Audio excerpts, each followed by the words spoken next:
Welcome back, everyone. This is a quick video on how to replace your gas cap locker mechanism on your GC8. I think only Japanese versions had this. I say that because this latch is slightly different on the US version.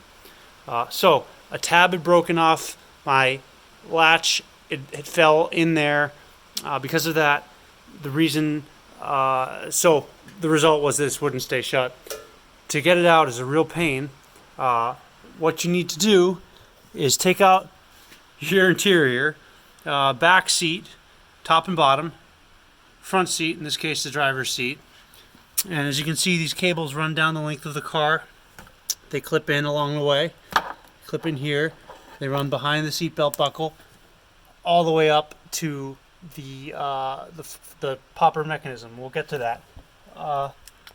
Back here, it runs through the rear firewall up here, so you have to undo the trim.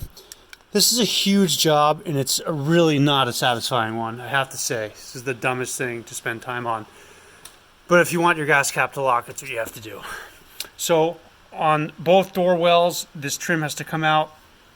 It's got this type of clip in it. I just dropped one. Like this. Approach it gently, take it up slightly with one screwdriver here, and then on the other end at the same time with another one, or if you're fancy and you have plastic interior tools, use those, it's much better. The trim runs up here.